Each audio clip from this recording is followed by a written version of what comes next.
Indonesia sesungguhnya.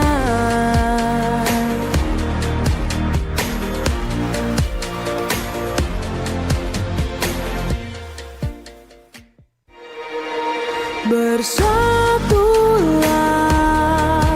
Indonesia, jangan pernah terpecah belah. Walau kita berbeda, walau kita tak sama, Radio Republik Indonesia, kita Indonesia sesungguhnya.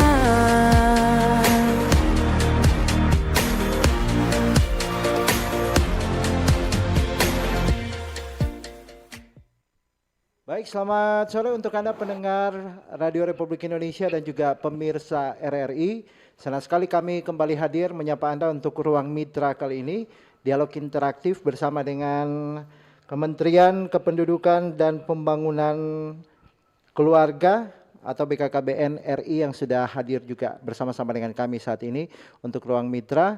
Dan nanti Anda juga bisa berinteraksi bersama kami di Ruang Mitra ini, dialog interaktif ini ya, di line telepon yang kami siapkan di 082195835080 ya. Sekali lagi Anda bisa berinteraksi bersama kami di Ruang Mitra di 082195835080. Karena kita streaming untuk siaran ini bisa langsung Anda ikuti di streamingnya RRI Manado ya. Anda bisa mencari di YouTube RRI Manado dan bisa langsung ke tanda merah, di situ lagi live. Anda bisa berkomentar di situ. Nah, topik untuk kali ini peran generasi muda dalam mendukung pembangunan berwawasan kependudukan dan pencegahan stunting. Dan ini menjadi salah satu yang fokus pembicaraan kita terkait dengan stunting, bagaimana kemudian pencegahan awal ini nanti kita akan membangun untuk Indonesia Emas di tahun 2045, bagaimana kemudian kita sudah mulai melakukannya mulai dari sekarang ini. Ya, dan sudah bersama-sama dengan kami saat ini dari Kepala Dinas Dukcapil KB Provinsi Sulawesi Utara, Pak Kristo Dharma Sondak, Sarjana Hukum. Selamat sore, Pak. Selamat sore, Pak. Dan juga bersama dengan Dr. Bonifasius Prasetya Ikhtiarto, SSI MN, selaku Deputi Bidang Pengendalian Kependudukan Kementerian Kependudukan dan Pembangunan Keluarga atau BKKBN RI. Selamat sore Pak Bonifasius. Selamat sore Mas Hendra. Baik, ini dari jauh-jauh dari Jakarta berarti ya Pak? Baru ya? Datang tadi pagi jam 6. Oh, jam 6. Pertama kali injak Manado atau Sulawesi Utara pada umumnya? Berkali-kali. Oh, berkali-kali. Tapi baru kali ini di RRI begitu iya, ya betul. Pak? Baik, peran generasi muda dalam mendukung pembangunan berwawasan kependudukan dan pencegahan stunting. Saya juga sering diajak oleh BKKBN terkait dengan bagaimana kemudian stunting langsung turun di lapangan, melihat langsung kondisi dari masyarakat yang ada di daerah Sulawesi Utara, khususnya di Manado ya, yang dimana sempat juga terjadi peningkatan untuk angka jumlah stuntingnya begitu. Betul.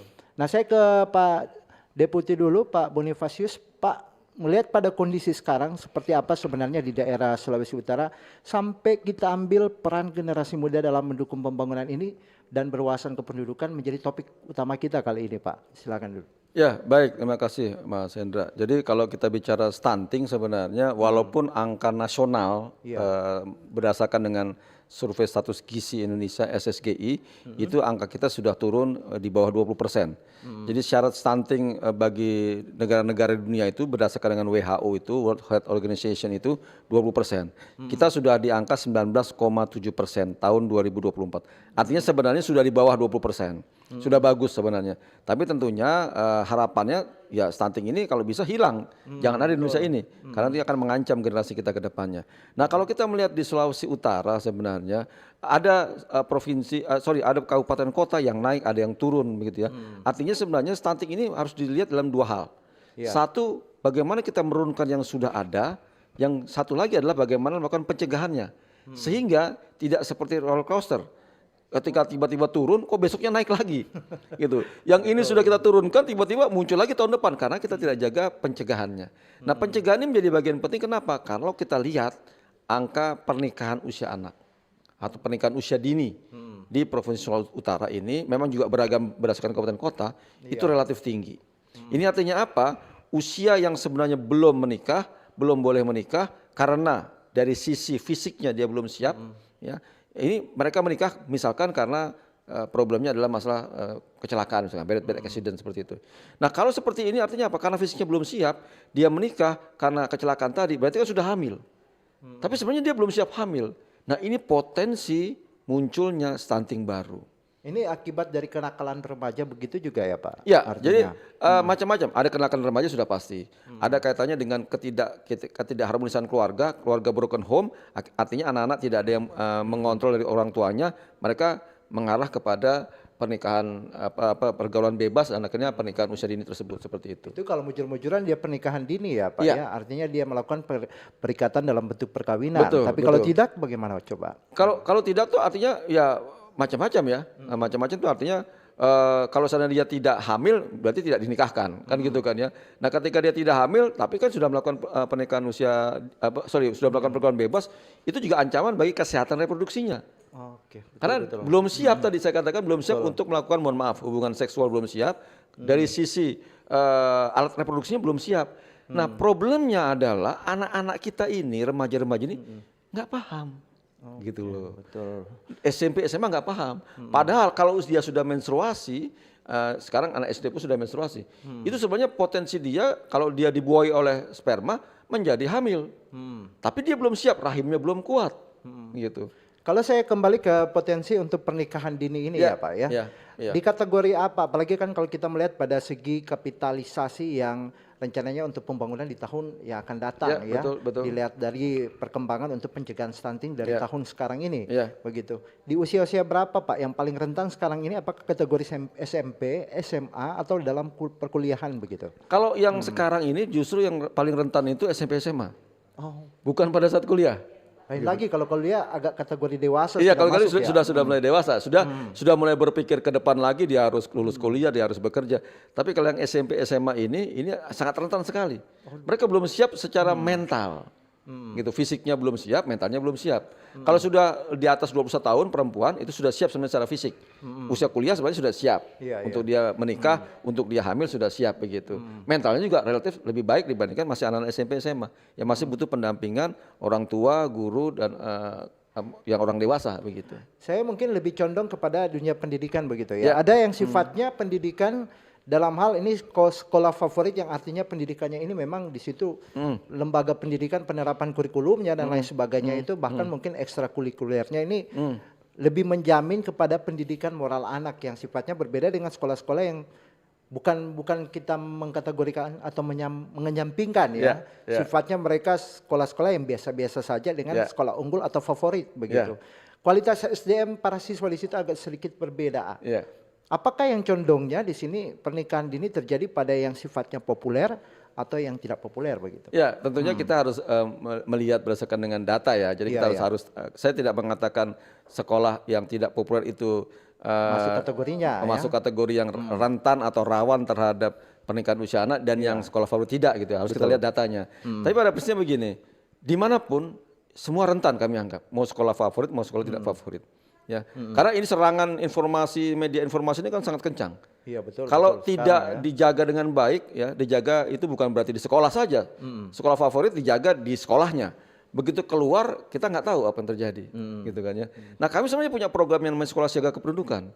Tidak melihat itu sekolahnya sekolah favorit, sekolah non favorit, kita masuk ke sana, masuk ke sana untuk dimulai dari dini SMP SMA. Untuk memberikan pemahaman-pemahaman, pengetahuan-pengetahuan terkait dengan isu-isu kependudukan, isu kesehatan reproduksi, termasuk juga keluarga berencana dan persiapan pembangunan keluarga begitu. Oke, saya ke Dinas Dukcapil Provinsi.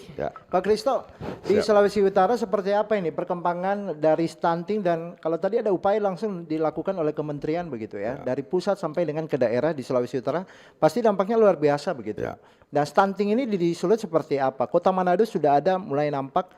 Dulunya naik, sekarang mulai turun begitu. Ada bahkan Minahasa Utara sudah menjadi daerah percontohan untuk penurunan angka stunting yang ada di Sulawesi Utara. Seperti apa Anda melihat juga nih Pak? Begini Pak Hendra. Sesuai dengan judul ini peran generasi muda dalam mendukung pembangunan perluasan kependudukan dan penjagaan stunting. Iya. Ada beberapa upaya dari pemerintah Provinsi Sulawesi Utara. Ya. Tadi juga bekerja sama dengan Kemenhub Bangga, kami sudah melakukan sosialisasi ya terkait dengan bagaimana bahayanya perkawinan dini ini di usia 15 sampai dengan 19 tahun. Kami turun ke sekolah-sekolah juga terkait dengan melibatkan Kemenhub Bangga, BKKBN Perwakilan Sulawesi Utara, dan Duta Genre menyampaikan pesan-pesan kepada anak siswa bahwa di perkawinan di usia 15 sampai 19 tahun itu sangat rawan.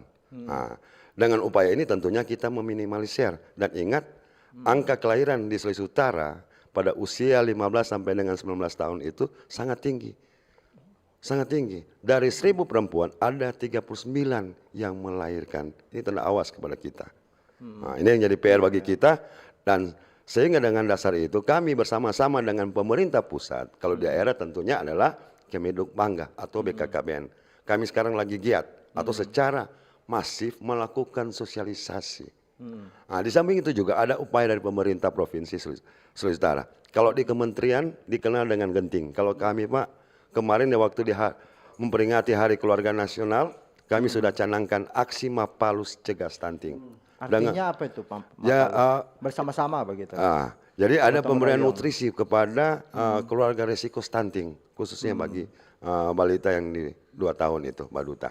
Itu kami intervensi sehingga memberikan tambahan sehingga kita bisa meminimalisir sehingga tidak terjadi lagi stunting ya, atau pencegahan, melakukan pencegahan agar tidak terjadinya stunting di Sulawesi Utara. Jadi bisa dikatakan 15 sampai dengan umur berapa tadi Pak? 19. 19 tahun ya. Cukup yang tinggi. rentan, Ya. yang tinggi.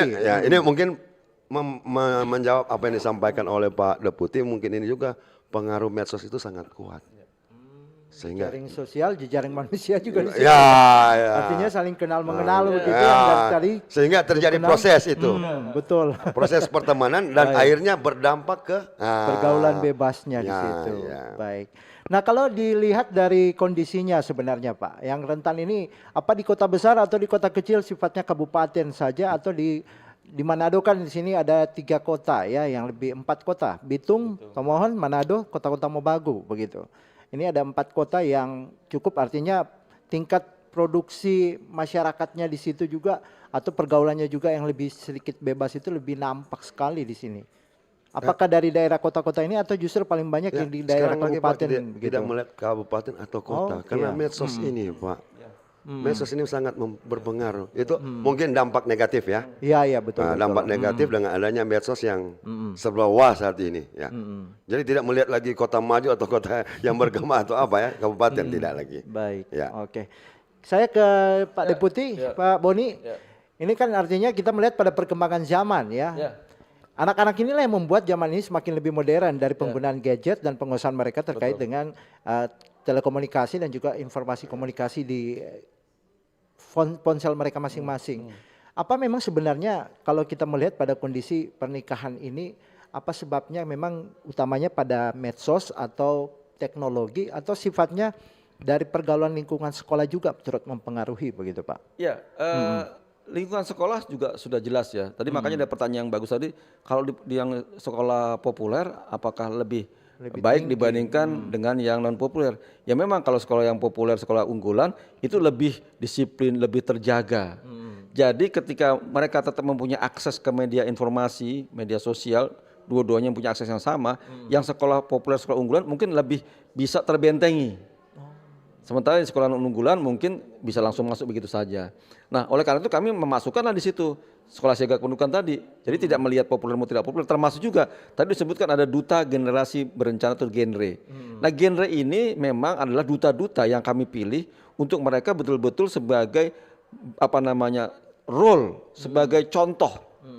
Ini loh remaja yang berprestasi, yang memikirkan masa depan, yang berencana masa depan seperti ini. Mereka lah masuk ke sekolah-sekolah tadi untuk mengimbas kepada para siswa gitu, supaya mereka tidak terjebak di dalam tadi pergaulan bebas atau yang ujung-ujungnya menjadi pernikahan usia dini yang akan berbahaya bagi masa depan mereka sendiri begitu. Oke. Jadi Ya, yang namanya anak muda sekarang ya Pak. Ya. Kalau kita mau tolak ukur dari mental maupun moral mereka, kadang-kali orang tua sendiri Ya, kebablasan begitu Cuma gini, mengurus Mas, mereka. ada yang menarik sebenarnya Iya, ya, ada yang gimana, menarik Pak? ya. Anak-anak usia remaja ya, Iya. 15, 19 atau SMP SMA ini, itu kan energinya jauh lebih besar dibandingkan kita yang Dulu-dulu sekarang ya. ya. Sekarang kita beda ya dibandingkan zaman dulu kan ya. dulu, iya. Nah, anak sekarang termasuk juga dibanding yang dulu karena asupan gizinya beda begitu ya. Asupan informasinya beda. Sehingga mereka energinya besar nih. Nah, sebenarnya ada cara mudah. Yaitu memberikan kegiatan yang sebanyak-banyaknya kepada mereka. Sehingga ketika mereka pulang ke rumah, mereka udah tidak lagi tuh berpikir untuk nongkrong-nongkrong, ngopi-ngopi santai atau mojok sana sini gitu. Pulang ke rumah untuk istirahat. Nah, banyaklah program-program yang ada di sekolah untuk membuat mereka sibuk, mereka berprestasi, mereka mempunyai kegiatan-kegiatan yang mereka senangi juga, sehingga ketika pulang sekolah mereka sudah lelah, sudah nggak aneh-aneh itu, tidak kumpul-kumpul, akhirnya terjadi perkelahian gitu. Dan ini banyak terjadi di beberapa daerah kabupaten kota yang melakukan itu caranya. Jadi dibikin macam lomba-lomba, dibikin mereka punya kegiatan, terus ada lomba-lombanya, mereka berpacu untuk berprestasi di situ. Baik. Itu jelas akan berbeda gitu. Saya mempelajari sedikit membaca terkait dengan bagaimana kemudian bonus demografi ya, yang menjadi ancang-ancang atau wacana dari BKKBN ya, BKKBN Pusat Kemenduk Bangga ini melihat potensinya dirangkai atau dimulai dari sekarang ini di tahun 2030 ini kapitalisasi atau peluang-peluang kapitalisasi dari bonus demografi ini akan sangat memberi peluang yang besar untuk bangsa. Sebenarnya seperti apa juga sehingga kita membahas terkait dengan peran generasi muda di dalamnya begitu Pak. Jadi kalau kita bicara bonus demografi secara teori itu kan angkanya dihitung dari jumlah usia 15 tahun sampai usia 64 tahun. 15 tahun loh ya. Iya. Artinya usia itu usia di mana dia masih SMP, kelas 3 SMP sampai usia SMA masuk di situ. Disebut dengan bonus demografi karena apa? Karena di usia 15 sampai 60 tahun harusnya mereka produktif. Harusnya mereka mengeluarkan output yang berguna bagi pertumbuhan ekonomi suatu negara. Saya mungkin menahan Begitu. Pak. Ini beda lagi ya. Kalau tadi ada sempat sekolah favorit, ada yang tidak favorit. Ada masyarakat desanya, ada masyarakat perkotaannya. Bagaimana masyarakat generasi muda yang terbentuk di lingkungan desa begitu.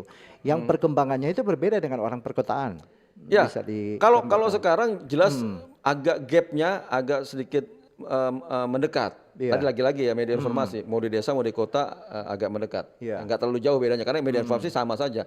Hanya tinggal aksesnya saja. Ya. Akses kepada sumber-sumber yang ada, sumber-sumber daya yang ada di situ baik di kota maupun di desa. Kota mungkin lebih banyak aksesnya, fasilitas-fasilitasnya sehingga mereka lebih banyak bisa berekspresi dibandingkan yang di desa begitu. Nah, tadi kembali ke tadi generasi muda tadi. Jadi kalau kita bicara tadi secara teori tadi, artinya 15 sampai 19 tahun di mana mereka harusnya sekolah, mereka juga harus berproduksi juga. Nah, tapi kan tidak bisa mereka berproduksi. Kan nggak mungkin dong mereka bekerja gitu ya. Betul. Nah, caranya bagaimana? Caranya mereka harusnya menyiapkan diri dengan meningkatkan skill mereka melalui program-program yang ada di sekolah maupun di luar sekolah. Meningkatkan entah itu kursus, entah itu di latihan meningkatkan skill mereka sehingga ketika nanti mereka lulus SMA kalau tidak melanjutkan sekolah mereka sudah punya skill, mereka bisa langsung mendapat pekerjaan yang dia punya skillnya dan tentunya pendapatannya tinggi. Nah, kalau dia lanjut ke pendidikan tinggi, dia juga punya skill, setelah lulus pendidikan tinggi meningkatkan lagi skillnya, maka dia dengan mudahnya akan masuk ke dalam pekerjaan. Itulah bonus demografi sebenarnya gitu. Nah, peran generasi muda jangan hanya tenang-tenang aja, tapi tingkatkan skill juga gitu loh. Jangan sampai mereka hanya teriak-teriak, oh kita lulusan perguruan tinggi nggak dapat pekerjaan, lulusan SMA, SMK nggak dapat pekerjaan. Anda tingkatkan skill nggak? Harus tingkatkan skillnya gitu. Kami pemerintah siap untuk mengawinkan antara peluang-peluang pekerjaan kepada lulusan-lulusan sekolah baik itu SMA, SMK maupun perguruan tinggi. Baik, saya mungkin lebih mengarah kepada kualitas pendidikan orang ya Pak ya, mengenai sumber daya dia atau skill dia secara pribadi. Saya melihat ada yang tidak sarjana tapi kesuksesannya karena dia mengelola skill itu yang ada di media sosial. Betul. Itu yang bisa lebih dikembangkan sebenarnya Betul. sekarang. Jadi untuk artinya tadi 2030 ini. Artinya 2030 kita sudah lihat nih apa sih peluang di sana? Iya. IT, AI gitu ya. Nah, anak-anak sekolah sekarang, anak-anak SMA sekarang, dia harus berpikir jangan hanya belajar fisika, matematika, kimia saja. Dia harus mengembangkan skillnya tadi. Bisa lewat internet langsung dia bisa belajar atau lewat kursus-kursus dia juga bisa juga gitu. Atau melalui balai latihan kerja komunitas. Itu juga ada yang spesifik tematik IT. Itu juga ada. sambil pulang sekolah mereka bisa masuk ke sana. Sehingga mereka punya bekal. Misalkan tadi mohon maaf ya, dia Iya, tidak punya iya. kemampuan biaya untuk masuk ke perguruan tinggi, dia sudah punya bekal Dengan memanfaatkan teknologi itu dengan teknologi yang ada. lewat skill yang dimiliki. Lewat skill yang dimiliki yang Saya dikembangkan setuju, oleh Pak. dia, begitu. Luar biasa. Pak Kristo mungkin ditambahkan bagaimana? Ya. Apakah Sulawesi Utara untuk generasi muda Anda melihat ada yang sudah kawin, ada yang belum mungkin potensinya ini sangat besar begitu. Kalau sudah kawin yang sifatnya tadi sudah masuk ke dalam pernikahan dini begitu, mereka bisa mampukah dalam melakukan persaingan di dunia sekarang e-commerce-nya lebih tinggi maupun kecanggihan-kecanggihan dalam kemampuan mendesain sesuatu baik itu video maupun mungkin foto-foto yang lebih sifatnya ke AI tadi sudah dikatakan. Apakah di Sulawesi Utara ketika Anda mendata lewat catatan sipil kemampuan pendidikan ini menjamin juga untuk mereka generasi muda sekarang di tahun 2030 Ya, bonus saya demografi yakin kita. menjamin Pak, karena sesuai data yang ada pada kami ya, Iya. tingkat kualitas di Sulawesi Utara cukup baik. Dan ini juga dengan data dukung terkait dengan indeks pembangunan manusia Sulawesi Utara. Kita sudah di atas 70-an. Yang salah satu indikator penilaian tentunya adalah rata-rata lama sekolah. Dengan dasar itu asumsi saya bahwa generasi muda Sulawesi Utara bisa mampu. Dan saya menambahkan tadi juga bahwa terkait dengan perkawinan dini ini bukan hanya di dunia pendidikan, tapi dunia keluarga juga harus ada peran yang sangat besar. Orang tua. Betul. Orang tua itu tidak bisa dia Diam lepas tangan saja, ya. diam. Harus melakukan pembinaan dan pengawasan terhadap keluarga. Nah, dengan kita bisa lihat bagaimana keluarga yang baik sangat minim untuk terjadinya perkawinan dini. Itu dampaknya Pak, kita bisa lihat. Kemudian terkait dengan bonus demografik. Kita di Sulawesi Utara, sesuai yang ada dapat data pada kita, posisi penduduk sesuai dengan by name by address. Yang mengurus yang terdaftar ke kita untuk pengurusan biodata dan apa sebagainya, bahwa di Sulawesi Utara saat ini ada jumlah penduduk sebanyak 2.653.537 orang. Dengan kata lain dibandingkan dengan Desember tahun kemarin kita ada kenaikan 9.000 sekian. Tahun kemarin cuma sebanyak 2.645.000 sekian. Iya. Usia produktif itu cukup baik kita, ya. Non produktif 0 sampai 15 tahun, kemudian 15 sampai 64 tahun kita yang rasio ketergantungan Sulawesi Utara 40 sekian persen, menandakan bahwa masih cukup baik jika dengan kata lain bahwa usia produktif menanggung usia non produktif masih cukup baik di Sulawesi Utara. Iya, betul. Nah, kemudian terkait usia dini juga 15 sampai 19 tahun, saya lihat di Sulawesi Utara ini ada sekitar 100.000 untuk mungkin untuk perempuan ya. Nah, ini memang kita perlu penanganan langsung. Kemudian terkait juga dengan kemarin kami berkolaborasi dengan BKKBN atau Kemenduk Bangga terkait dengan penguatan rumah data di Kampung KB. Ini sebenarnya dasar untuk kita melakukan intervensi terkait dengan penanganan stunting, perkawinan dini dan kegiatan lainnya terkait dengan perlindungan sosial. Termasuk masuk di lingkungan keluarga-keluarga. Iya, karena di dalam rumah data kependudukan pada Kampung KB itu ada 7 jenis data Pak ya, yang antara lain terkait dengan data kependudukan, kualitas, kuantitas, mobilitas, cakupan kepemilikan dokumen kependudukan, kemudian data perlindungan sosial, data pembangunan keluarga dan data potensi.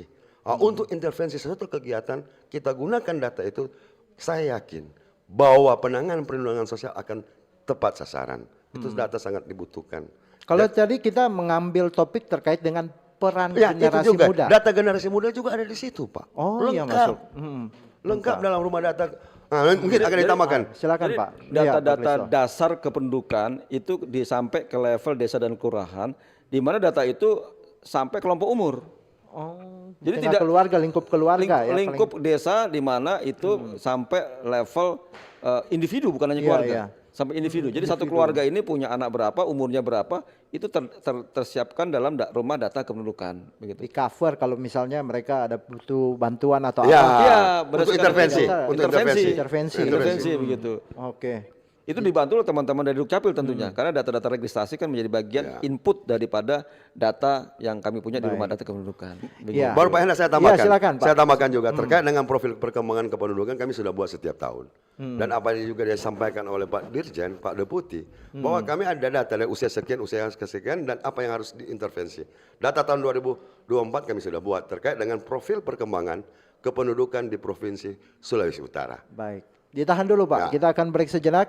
Untuk Anda yang mau bergabung silakan kami tunggu di line telepon yang kami siapkan di 0821 95835080 dan juga Anda bisa berkomentar di WA maupun yang ada di YouTube RRI Manado ya, siaran langsung kami live streaming di sana, bisa Anda berkomentar, nanti akan dijawab oleh narasumber dan kalaupun nanti acara ini berakhir di YouTube masih tersimpan, bisa Anda berkomentar, nanti minta bantuan kepada BKKBN maupun dari Dukcapil Provinsi Sulawesi Utara untuk bisa menjawab begitu ya setiap tanggapan Anda. Dukcapil KB Provinsi Sulawesi Utara. Itu nomenklatur yang benar. Baik. Tetaplah bersama kami akan break sejenak. Silakan Anda ingin berkomentar maupun ingin bertelepon di forum kali ini, ruang mitra kita Dialog Interaktif. Karena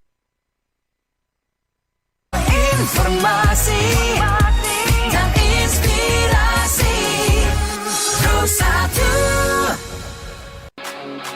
RRI Fest 2025 hadir di Kota Manado dengan berbagai perlombaan menarik. Mulai dari yel-yel, fun walk, broadcast hand, mural, dan fashion street dengan total hadiah puluhan juta rupiah. Dengan berbagai pilihan UMKM dan dimeriahkan oleh DJ Aaron, Spy Entertainment, dan special performance dari Melandi Jacobus. Start dari jam 3 sore di area dermaga Manado Bay Megamas. Selamat datang di era digital baru.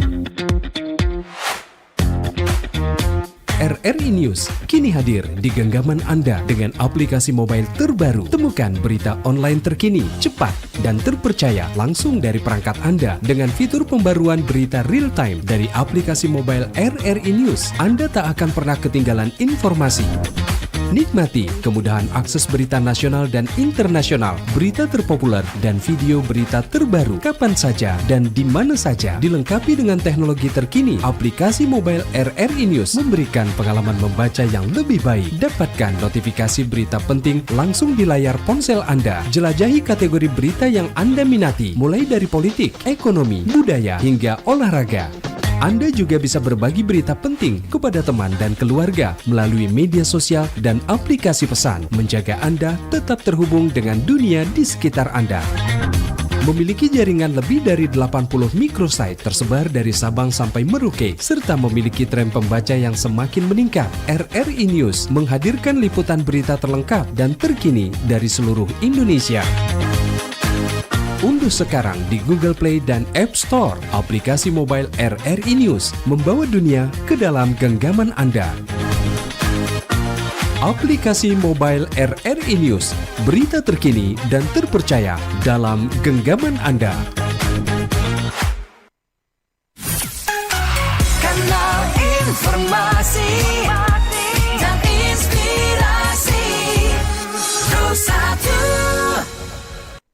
Kehangatan sore pembahasan kita di ruang mitra ini lebih hangat kalau Anda sendiri bertanya ya, karena peran dari generasi muda dalam mendukung pembangunan, berwawasan kependudukan dan pencegahan stunting ini menjadi salah satu, kalau tadi sempat Ofer bilang menjadi base atau data indikator yang bisa digunakan juga untuk masyarakat atau lintas sektor yang lain seperti apa yang dikatakan tadi lewat pembahasan awal kita begitu ya.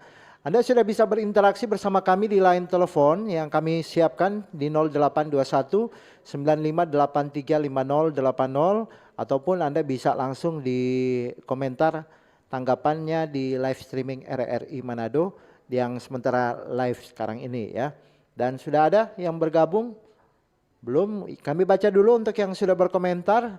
Di sini ada yang dari Tautomohon, salah satu penyebab stunting adalah pernikahan atau kehamilan di usia muda atau pelajar ya. Bagaimana cara pemerintah untuk mencegah maraknya kehamilan di usia muda atau pelajar yang berisiko stunting? Yang selanjutnya ini ada Lemba Baliem bonus demografi dikatakan akan menjadi potensi untuk produktivitas bangsa kalau ternyata tidak terkelola dengan tanggung jawabnya dari BKKBN. Oke, itu dulu yang bertanya atau bisa dikasih atas sedikit begitu? Ada dari Pak Audi katanya sudah tepat peran posyandu ya untuk pencegahan stunting. Sudah ada 3 yang bertanya, jadi saya langsung ke Pak Deputi dulu ya sebelum nanti akan ditambahkan oleh Pak Kadis Disduk Capil dan KB Provinsi Sulawesi Utara.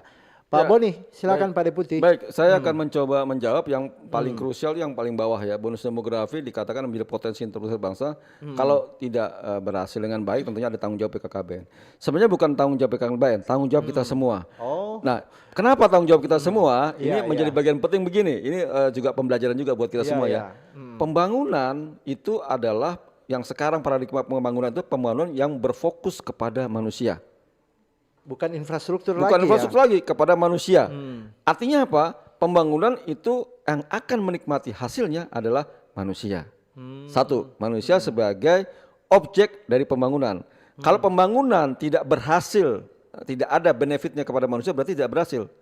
Jadi selalu pembangunan harus benefitnya kepada manusia, kepada masyarakat, kepada penduduk yang menjadi tanggung jawab satu kepala daerah tentunya seperti itu. Iya. Itu yang pertama.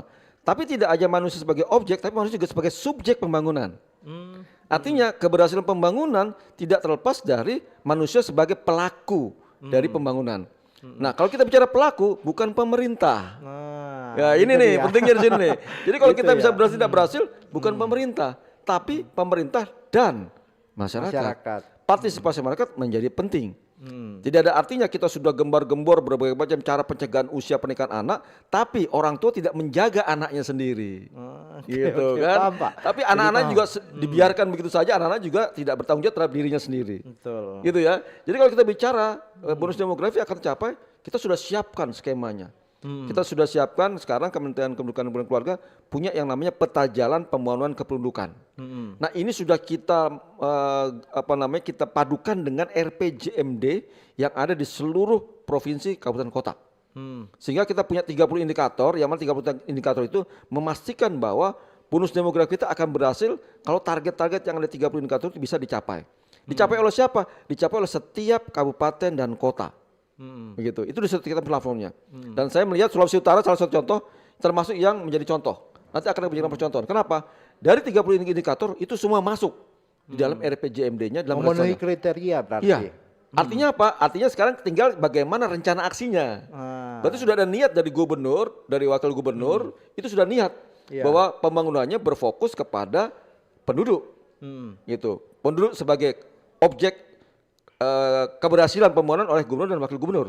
Tapi jangan lupa saya katakan tadi, penduduk, masyarakat juga sebagai subjek harus ikut berperan serta. Jangan nanti kalau ada kegagalan misalkan tadi angka pernikahan usia anaknya 39 tinggi. Yang disalahkan Pak Gubernur, Pak Wakil Gubernur, Pak Kadis, nggak bisa begitu juga. Guru bisa kena juga, orang tua juga bisa kena juga, anak-anak juga bisa kena juga. Ini perlu kolaborasi semua pihak. Begitu. Wah, ini luar biasa ya. Sudah terjawab untuk yang bertanya tadi, yang memberi tanggapan di YouTube ya. Dan tadi mungkin ada yang sedikit terlewatkan. Ya. Kalau posyandu bagaimana Pak? Ini langkah tepat atau sudah tepat katanya Ya, Bung posyandu Audi katanya. sudah jelas langkah tepat. Kenapa? Posyandu itu kehadiran pemerintah dalam konteks kesehatan di wilayah terkecil. Ya, di wilayah terkecil maksudnya betul-betul ada di dekat masyarakat. Ya, posyandu ini kan bisa ada satu desa bisa 1-2 posyandu di sana. Untuk memastikan bukan dulu hanya untuk ibu hamil, baduta, balita saja, tapi sekarang posyandu juga bisa untuk lansia juga di sana. Gitu. Itu memastikan bahwa jaminan kesehatan inklusif untuk semua orang seperti itu. Oke. Kalau tidak tercapai narsum ikut apa tuh? Ini ada mungkin bisa dikeataskan sedikit. Nah, kalau tidak tercapai narsum ikut bertanggung jawab ya. Bagaimana Pak? Ya tentu saja. Karena ini merupakan bagaimana kemudian program pemerintah yang benar-benar Betul. akan direalisasikan Betul. lewat bonus demografi yang rencananya di tahun 2030 ini kapitalisasi dalam berbagai aspek ini memang benar-benar sama dengan Bapak tadi katakan skill-skill itu lebih dikembangkan dan lebih banyak memanfaatnya. Makanya tadi kan begitu. saya katakan ya, kalau kami pemerintah pusat tugas kami di pemerintah pusat adalah menyiapkan kerangka besarnya, menyiapkan anggarannya, menyiapkan regulasinya. Kemudian turunlah ke pemerintah provinsi juga sama juga. Provinsi itu sebenarnya menyiapkan regulasi dan anggarannya termasuk juga bagaimana mengkoordinasikannya. Yang ada penting adalah di kabupaten kota ya Pak Kadis ya. Kabupaten kota yang punya programnya di sana. Tapi tadi saya katakan ya, kalau dibilang tanggung jawab, ya tanggung jawab saya sebagai apa? Sudah mempersiapkannya. Sebagai pemerintah ya Sebagai Pak, pemerintah. Tapi bagaimana tanggung jawab masyarakat juga, penduduk juga untuk ikut berpartisipasi di sana. Contoh sudah ada BLK, misalkan ya Balai Latihan Kerja. Masyarakat mau ikut nggak ke situ? Mau meningkatkan skillnya nggak di situ?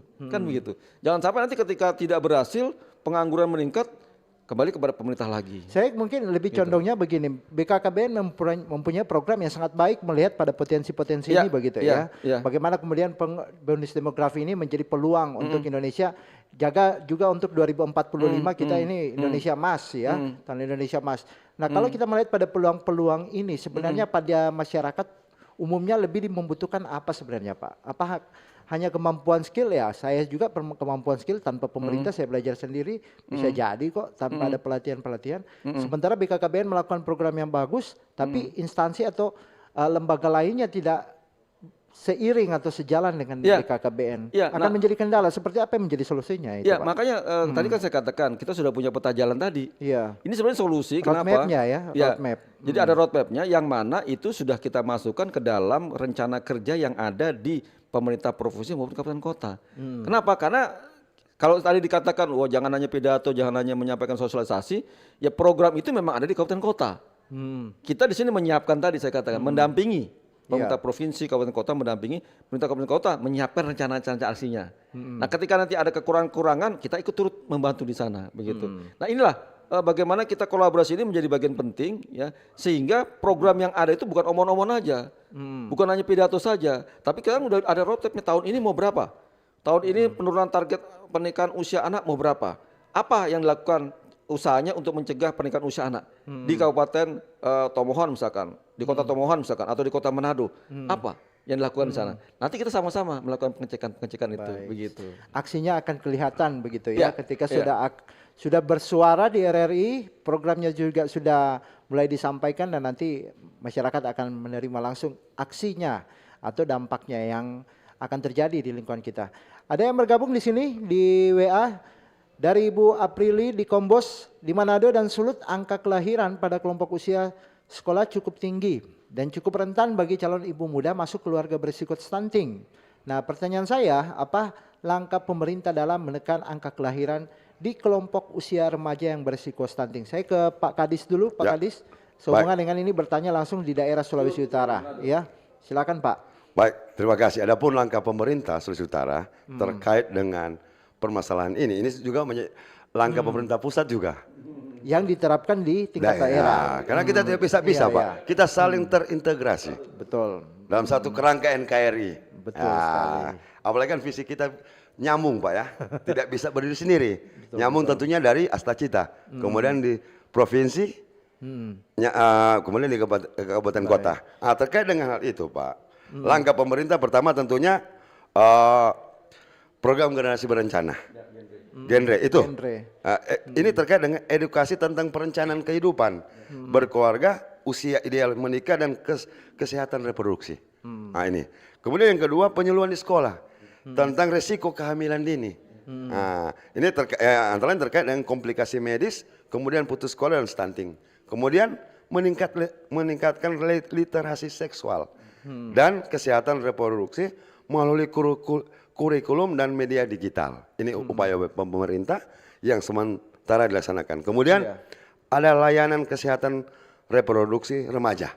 Nah, antara lain terkait dengan pendirian pusat informasi dan konseling remaja di sekolah ataupun di komunitas. Ini yang saya sampaikan tadi. Kami ini saat ini lagi masif turun sosialisasi terkait dengan genre. Nah, setelah kami sosialisasi ini, kami akan bentuk PIK-R di sekolah. PIK-R apa itu Pak? Lebih dijelaskan. Pusat Informasi dan Konseling Remaja. Nah ini memang belum semua sekolah terbentuk Pak ya. Tapi langkah awal kami sosialisasi dulu terkait dengan genre, kemudian kami akan bentuk. Nah ini upaya yang kami sementara laksanakan bersama dengan BKKBN atau Kemenduk Bangga Perwakilan Sulawesi Utara. Oke, baik. Kemudian yang sangat penting itu penguatan peran keluarga itu yang sangat penting juga. Namanya keluarga berencana, ya. Ya. Artinya punya perencanaan dalam keluarga. Ya, peran orang tua sangat Termasuk penting. pendidikan dan juga moral dia. Bukan hanya pendidikan, Pak, tapi orang tua juga. Oh iya. Paling dasar orang tua. Kalau orang tua lepas tangan hanya serahkan kepada dunia pendidikan atau kepada pemerintah, di mana peran orang tua? Sementara kedekatan mereka lebih Lebih dekat dekat. dengan keluarga. Keluarga. Ya, makanya kita punya program pembangunan keluarga itu terkait dengan pembangunan keluarga yang berkualitas. Kita punya indeks pembangunan keluarga sebenarnya. Dari situ dicek betul masing-masing keluarga itu sebenarnya berkualitas atau tidak. Ada beberapa Indikatornya bagaimana menilai keluarga itu ada berkualitas beberapa unsur di sana, indikator-indikatornya itu tersebut, misalkan indikator bagaimana ada pertengkaran atau tidak di antara rumah tangga, anggota rumah tangga, broken home, ya. ada broken home atau tidak, ada perceraian atau tidak. Jadi kita melihat dari sana begitu.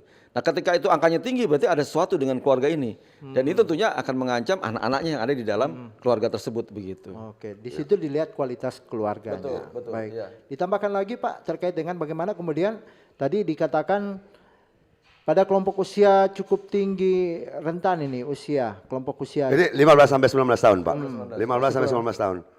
Ya. Apa langkah pemerintah tadi sudah dikatakan ya, langkah-langkahnya yang ini dari pusat sampai diterapkan. Ya. di Makanya tadi kan daerah. sebut ada generasi berencana tadi, ada PIKR, Pusat Informasi Konseling Rekan Sebaya atau Remaja, juga ada Sekolah Siaga Kependudukan. Ya, siaga benar. Kami juga punya Pramuka Peduli Kependudukan. Lewat Pramuka juga informasi terkait dengan pendudukan, pembangunan keluarga dan kesehatan reproduksi, keluarga berencana kita masukkan di sana. Dan itu bukan ngajar atau kuliah, bukan, tapi kayak permainan, kayak bergambar-gambar video. Sifatnya rileks-rileks Iya, rileks saja, ya. ya.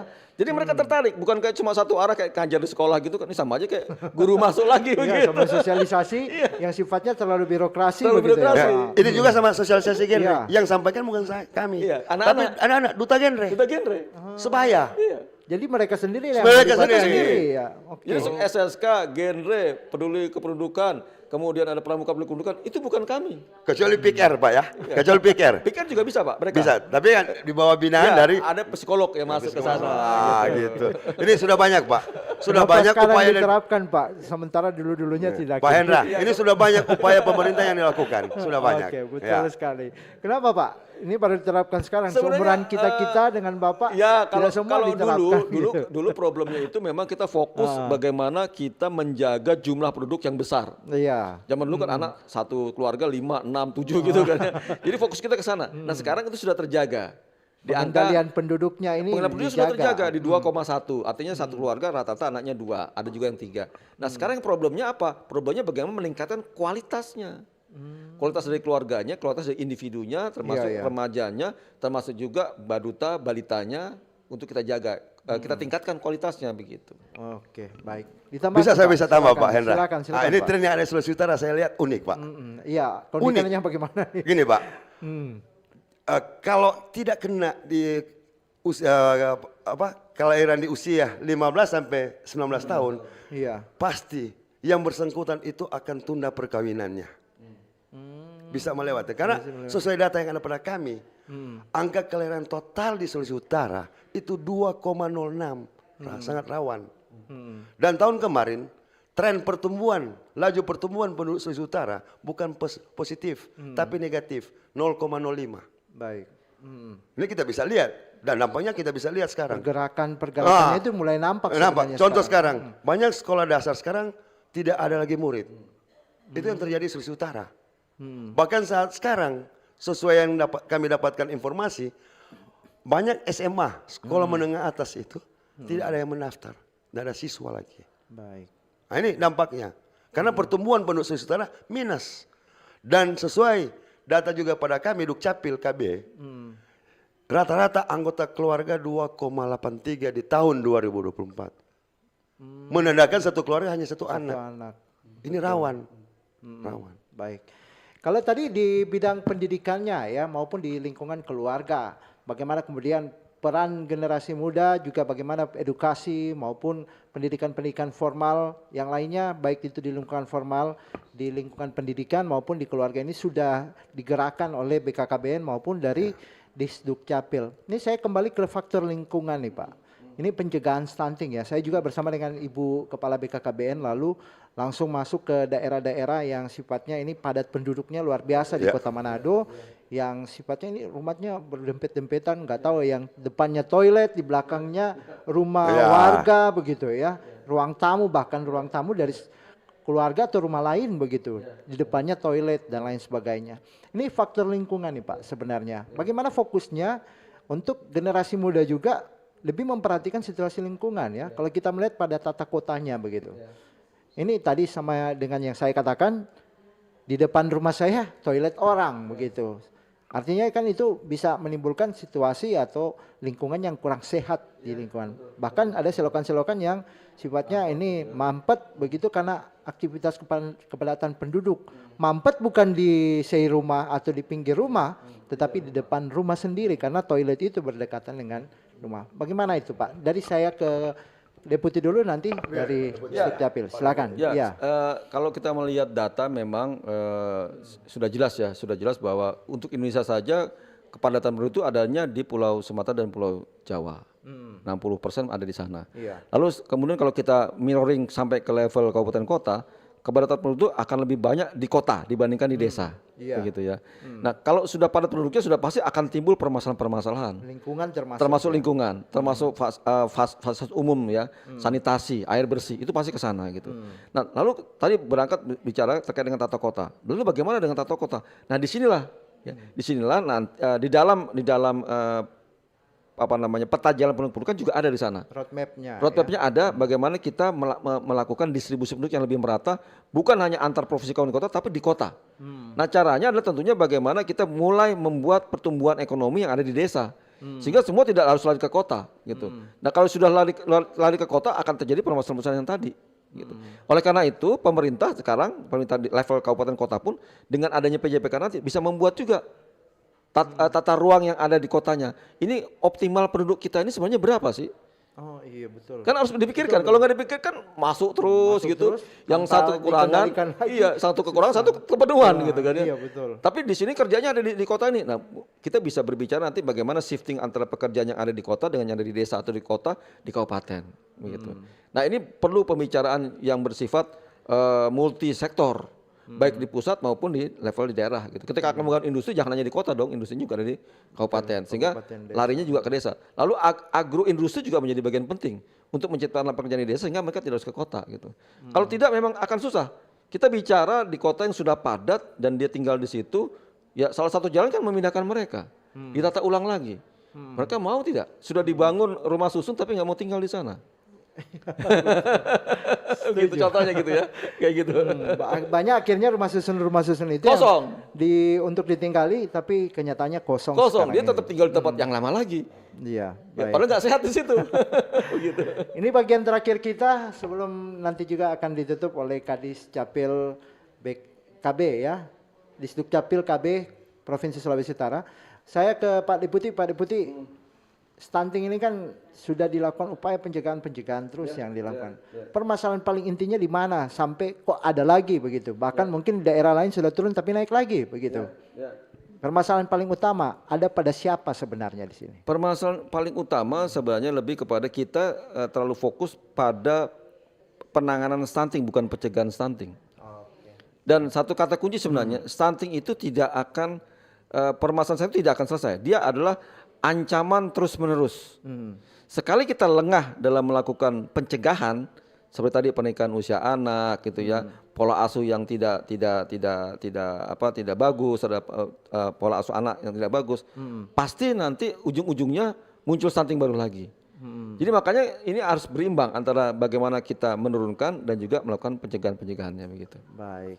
Paling terakhir Pak, silakan dari Provinsi Sulawesi Utara, Wakil Gubernur juga mungkin. Silakan. Saya lihat terkait dengan adanya masih ada turun ya Iya. terkait dengan prevalensi stunting. Saya lihat kemungkinan intervensi ini program bagus, tapi intervensinya tidak kena sasaran.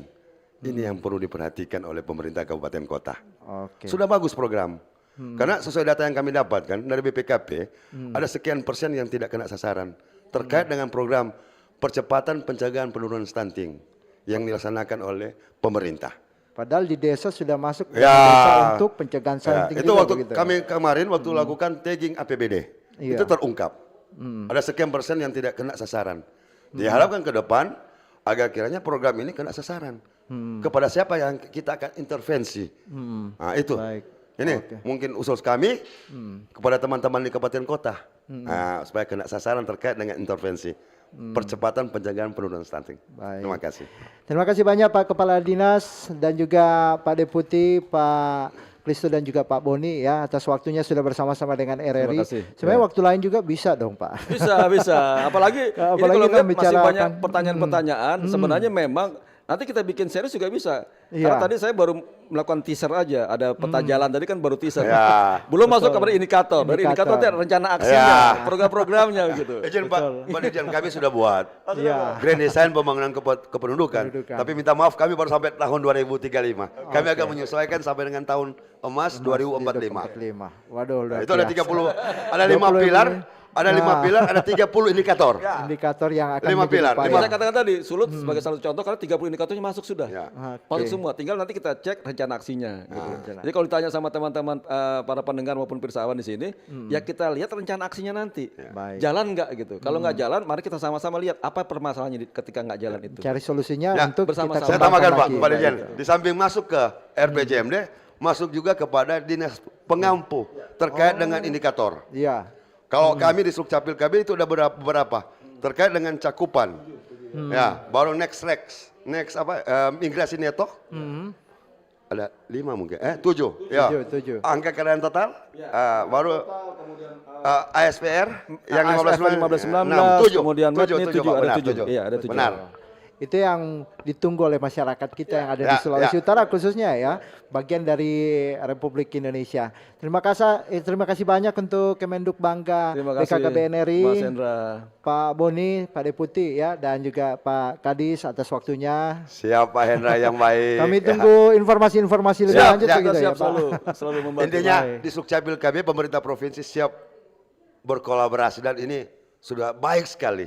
Oke. Ya. Ini untuk kepentingan kita bersama karena kita menuju di tahun 2045 ini Indonesia emas. Saya Hendra Asa pamit suara. Terima kasih untuk Anda yang sudah mendengarkan. Demikian untuk Ruang Mitra kali ini dan kita ketemu di Ruang Mitra waktu-waktu mendatang dengan informasi-informasi atau topik-topik yang lainnya. Sampai jumpa dan ingat RRI terus mengudara untuk Indonesia. Bersatulah Indonesia, jangan pernah terpecah belah.